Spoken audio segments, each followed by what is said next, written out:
Well, Alison Bunce is a commuter on SWR, and she's just set up a petition to demand compensation for the disruption that the strike last month caused. Good morning, Alison.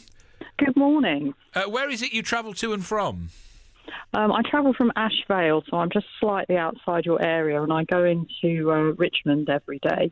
So how long is that? That's about an hour and 20, something like that, or should be.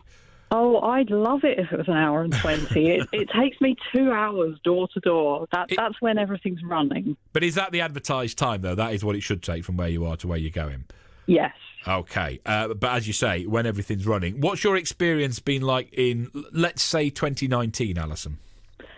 Well, it's just got steadily worse. I didn't think it was possible for everything to get worse, but it's just that I don't know what exactly is happening with the infrastructure, but we're getting more and more rail failures. We're getting signal problems. We're getting stuff that's outside of South Western's control.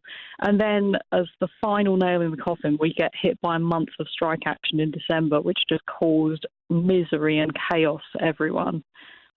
I saw a lot of stories from people who couldn't do their normal journeys. I think there was only one train an hour up to London from Southampton and from Portsmouth and Southsea a lot of the time when that strike was going on. Your petition demanding compensation, does that mean you're at odds with the RMT union about the guard issue?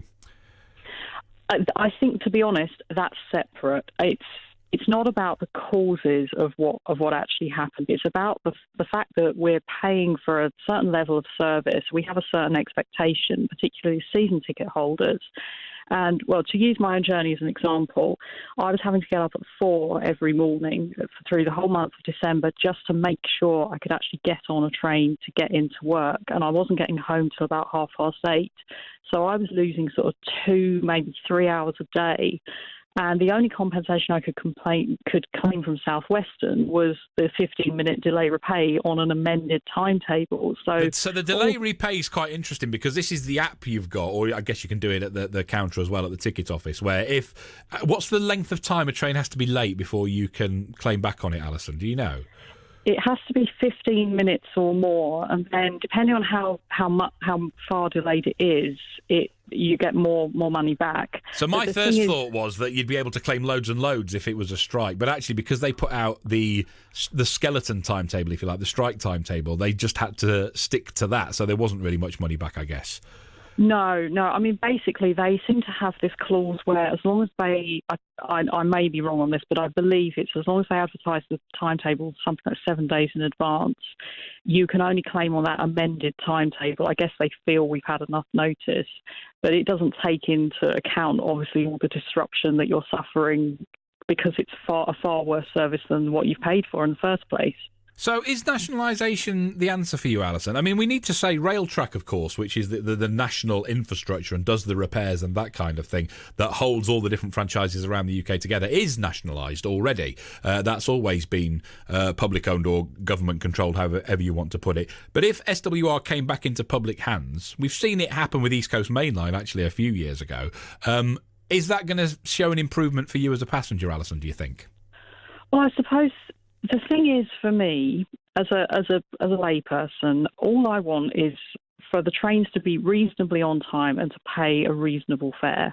And I honestly don't know if renationalisation is the answer.